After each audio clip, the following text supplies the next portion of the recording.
ನಾನು ಡೈಲಾಗ್ ಯಾವತ್ತು ಹೇಳಿಲ್ಲ ರೀ. ಡಿ ಬಾಸ್ ಬರ್ತಾರೆ ಬಿಡು, ಇನ್ನೊಂದು 2 ತಿಂಗಳಲ್ಲಿ ಆಚೆ ಬರ್ತಾರಂತೆ. ಈ ಬಾಯಲ್ಲಿ ಹೇಳಿದ್ದೀನಿ, ಬರ್ತಾರೆ, ನೆನಪಿಟ್ಕ. ನಿಮಗೆಲ್ಲ ಡಿ ಬಾಸು, ಆ ಡಿ ಬಾಸ್ ನನಗೆ ಮಗ, ನೆನಪಿಟ್ಕೊಳ್ಳಿ. ಬರ್ತಾನೆ ಹೊರಗೆ, ಎಲ್ಲ ಬರ್ತಾರೆ. ಒಂದು ಕೆಟ್ಟ ಗಳಿಗೆ ಮನುಷ್ಯನ ಕುಗ್ಸುತ್ತೆ. ಅಷ್ಟು ಆಳು ಕರ್ಕೊಂಡು ಕುಗ್ಗಿಸ್ಬೇಕಾದ್ರೆ ಯಾವತ್ತೋ ಒಂದ್ಸರಿ ಎಬ್ಬರಿಸ್ಲೇಬೇಕಾಗತ್ತೆ ಅಲ್ವಾ? ಸೊ ಅದಕ್ಕೆ ಕಾಯನ ಎಲ್ಲರೂ. ಬಟ್ ಎಲ್ಲರೂ ಒಂದೇ ಪ್ರೀತಿಯಿಂದ, ಒಂದೇ ಮನಸ್ಸಿಂದ ಇಲ್ಲಿ ಪೂಜೆ ಮಾಡ್ರಿ, ಇಲ್ಲಿ ಪೂಜೆ ಮಾಡಿ ಬರ್ತಾರೆ. ಸ್ನೇಹಿತರೆ ನಮಸ್ಕಾರ.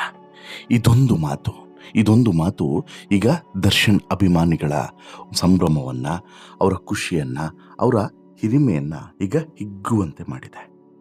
ಈಗಾಗಲೇ ದರ್ಶನ್ ಅವರ ಹುಟ್ಟುಹಬ್ಬದ ಸಂಭ್ರಮದ ನಡುವೆ ದರ್ಶನ್ ಅವರು ಇಲ್ಲ ನಮ್ಮ ಜೊತೆಗೆ ಅನ್ನುವಂತಹ ನೋವು ಒಂದು ಕಡೆ ಆದರೆ, ಮತ್ತೊಂದು ಕಡೆ ಈ ಕೆಲವೊಂದು ಸಲ ಅಭಿಮಾನ ಯಾವ ರೀತಿ ಬರುತ್ತೆ, ಜೊತೆಗೆ ಅಭಿಮಾನದ ಜೊತೆಗೆ ಕೆಲವೊಂದಷ್ಟು ಜನ ಹೇಳುವಂಥ ಮಾತುಗಳು ಯಾವಾಗ ಬೇಕಾದರೂ ಕೂಡ ನಿಜ ಆಗಬಹುದು.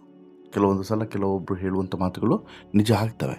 ಅಂಥ ಮಾತುಗಳು ಆಗಾಗ ಬರ್ತಾ ಇದ್ದರೆ ಎಲ್ಲೋ ಒಂದು ಕಡೆ ಏನೋ ಮಿರಾಕಲ್ ಆಗಿಬಿಡ್ತದೆ ಅನ್ನುವಂಥ ನಂಬಿಕೆ ಸಹಜವಾಗಿ ಇರುವಂಥದ್ದು. ಇಲ್ಲೂ ಕೂಡ ಹಾಗೆ.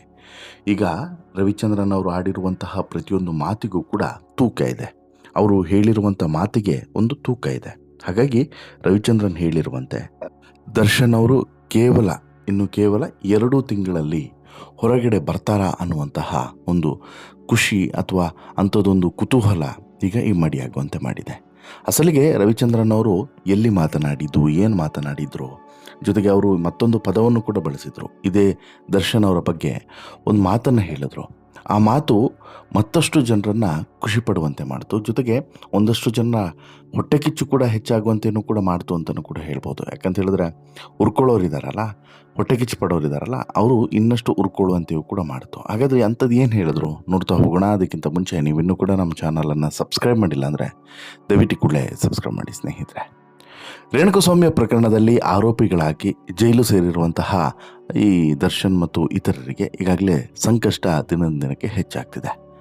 ಹೈಕೋರ್ಟ್ನಲ್ಲಿ ಜಾಮೀನು ಪಡೆದು ಬಿಡುಗಡೆ ಆಗಿದ್ದಂತಹ ಇವರಿಗೆ ಜಾಮೀನನ್ನು ರದ್ದು ಮಾಡಿ ಸುಪ್ರೀಂ ಕೋರ್ಟ್ ಶಾಕನ್ನು ಕೊಡ್ತು. ಕಳೆದ ವರ್ಷ ಆಗಸ್ಟ್ 14ರಂದು ದರ್ಶನ್ ಸೇರಿ ಎಲ್ಲ ಆರೋಪಿಗಳು ಪರಪ್ಪನ ಅಗ್ರಹಾರ ಜೈಲು ಸೇರುವಂತಾಯಿತು.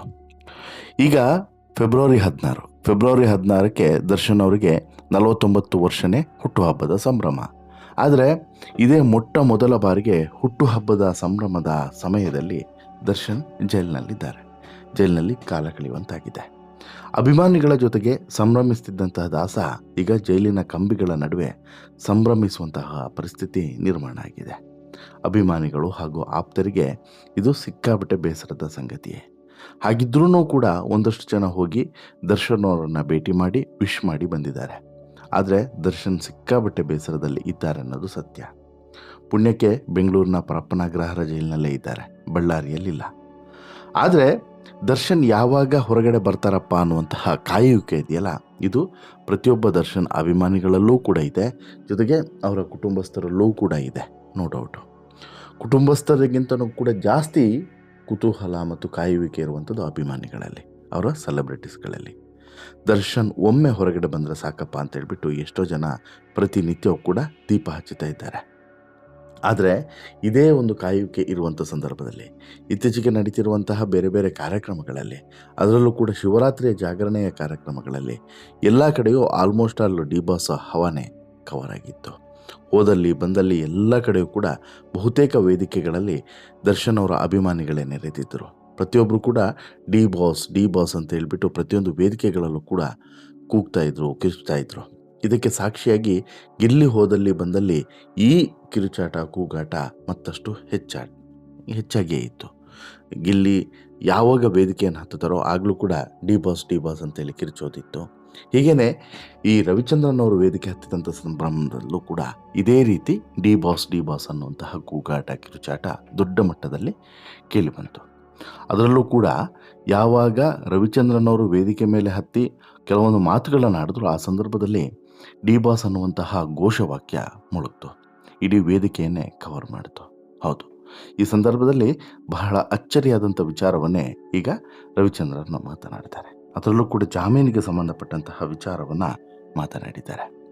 ಒಂದು ಕಡೆ ರೇಣುಕಾಸ್ವಾಮಿ ಪ್ರಕರಣದ ವಿಚಾರಣೆ ಬೆಂಗಳೂರಿನ 57ನೇ ಸೆಷನ್ಸ್ ಕೋರ್ಟ್ನಲ್ಲಿ ನಡೀತಾ ಇದೆ. ಸಾಕ್ಷಿಗಳ ವಿಚಾರಣೆ ಮತ್ತು ಕ್ರಾಸ್ ಎಕ್ಸಾಮಿನೇಷನ್ ನಡೀತಾ ಇದೆ.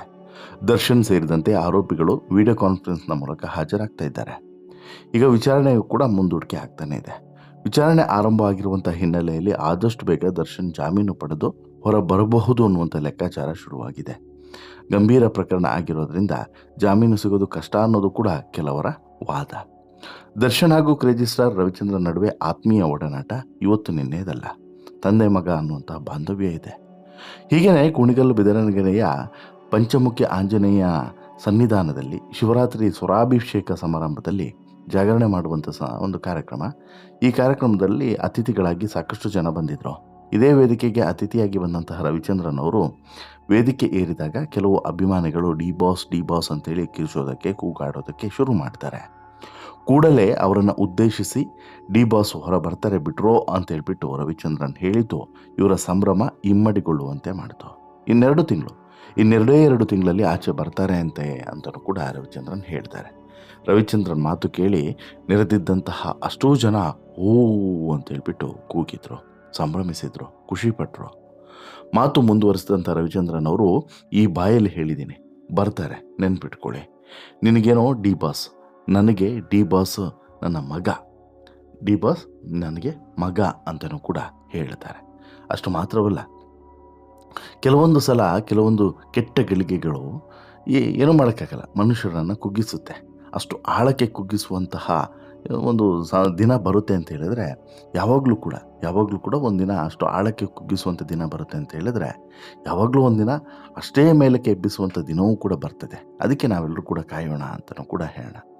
ಜೊತೆಗೆ ಎಲ್ಲರೂ ಕೂಡ ಮನಸ್ಸಿನಲ್ಲಿ ಇಟ್ಕೊಂಡು, ಇಲ್ಲಿ ಹೃದಯದಲ್ಲಿ ಇಟ್ಕೊಂಡು ಪೂಜೆ ಮಾಡಿ ಬರ್ತಾರೆ ಅಂತಲೂ ಕೂಡ ರವಿಚಂದ್ರನ್ ಭವಿಷ್ಯವನ್ನು ನುಡಿತಾರೆ. ಜೊತೆಗೆ ನೆನಪಿರಲಿ, ಬಂದೇ ಬರ್ತಾರೆ, ನೋಡ್ತಾ ಇರಿ ಅಂತಲೂ ಕೂಡ ಹೇಳ್ತಾರೆ. ಯಾವಾಗ ರವಿಚಂದ್ರನ್ ಇಷ್ಟು ಸುದೀರ್ಘವಾಗಿ ಡಿ ಬಾಸ್ ಬಗ್ಗೆ, ದರ್ಶನ್ ಬಗ್ಗೆ ಇಷ್ಟೆಲ್ಲ ಹೆಮ್ಮೆಯಿಂದ ಮಾತನಾಡಿದ್ರು, ಸಹಜವಾಗಿ ಅಲ್ಲಿ ನೆರೆದಿದ್ದಂತಹ ಪ್ರೇಕ್ಷಕರಿಗೆ, ಅಲ್ಲಿ ನೆರೆದಿದ್ದಂತಹ ಡಿ ಬಾಸ್ ಅಭಿಮಾನಿಗಳಿಗೆ, ಅಲ್ಲಿ ನೆರೆದಿದ್ದಂತಹ ಜನರಿಗೆ ಒಂದು ರೀತಿಯಾದಂಥ ಸಂಭ್ರಮ, ಹಬ್ಬದಂತಹ ಸಂಭ್ರಮ. ಯಾಕಂತ ಹೇಳಿದ್ರೆ ಅಷ್ಟು ಸುಂದರವಾದಂಥ ಮಾತುಗಳನ್ನು ರವಿಚಂದ್ರನ್ ಅವರು ಆಡಿದ್ರು. ನಮ್ಮ ಡಿ ಬಾಸ್ ಬರ್ತಾರಂತೆ ಅನ್ನುವಂತಹ ಕಾನ್ಫಿಡೆನ್ಸನ್ನು ತುಂಬಿದ್ರು. ಬರ್ತಾರೋ ಬರಲ್ವಾ ಕಾನೂನು ಪ್ರಕ್ರಿಯೆ ಸೆಕೆಂಡ್ರಿ, ಬಟ್ ಆದರೆ ಬರ್ತಾರೆ, ಬರಬೇಕು ಅನ್ನುವಂತಹ ಒಂದು ಅಭಿಪ್ರಾಯವನ್ನು ತುಂಬುವಂಥದ್ದು, ಆ ರೀತಿ ಒಂದು ಅಭಿಪ್ರಾಯ ವ್ಯಕ್ತವಾಗುವಂತೆ ಮಾಡಿದ್ದು ಸಹಜವಾಗಿ ಇವರ ಖುಷಿ ಇಮ್ಮಡೆ ಆಗುವಂತೆ ಮಾಡಿತು. ಗೊತ್ತಿಲ್ಲ ಏನೆಲ್ಲ ಆಗುತ್ತೆ ಅಂತ ಹೇಳ್ಬಿಟ್ಟು. ಕಾನೂನಿನ ಪ್ರಕ್ರಿಯೆಯಲ್ಲಿ 2 ತಿಂಗಳಾಗುತ್ತೋ, 3 ತಿಂಗಳಾಗುತ್ತೋ, 2 ವರ್ಷ ಆಗುತ್ತೋ, ನಮಗಂತೂ ಗೊತ್ತಿಲ್ಲ. ಆದರೆ ರವಿಚಂದ್ರನ್ ಹೇಳಿರುವಂತೆ ಬೇಗ ಬರಲಿ, 2 ತಿಂಗಳು ಒಳಗಡೆ ದರ್ಶನ್ ಅವರು ಹೊರಗಡೆ ಬರಲಿ ಅನ್ನೋಂಥದ್ದು ನಮ್ಮ ಆಶಯ, ಹಾರೈಕೆ ಕೂಡ. ನೋಡೋಣ ಏನಾಗುತ್ತೆ ಅಂತ ಹೇಳ್ಬಿಟ್ಟು. ನಿಮ್ಗೇನು ಅನಿಸುತ್ತೆ ಸ್ನೇಹಿತರೆ ರವಿಚಂದ್ರನ್ ಅವರ ಈ ಮಾತುಗಳನ್ನು ಕೇಳಿದಾಗ ನಿಮ್ಗೇನು ಅನಿಸುತ್ತೆ?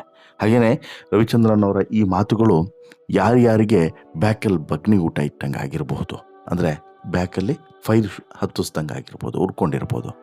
ನಿಮ್ಗೆ ಅನಿಸುತ್ತೆ? ದಯವಿಟ್ಟು ಕಮೆಂಟ್ ಮಾಡಿ ತಿಳಿಸಿ. ಜೊತೆಗೆ ಈ ಸ್ಟೋರಿ ಇಷ್ಟ ಆಯಿತು ಅಂತ ಹೇಳಿದ್ರೆ ಲೈಕ್ ಮಾಡಿ, ಶೇರ್ ಮಾಡಿ, ಚಾನಲ್ಗೆ ಸಬ್ಸ್ಕ್ರೈಬ್ ಆಗೋದನ್ನು ಮರಿಬೇಡಿ. ಧನ್ಯವಾದ.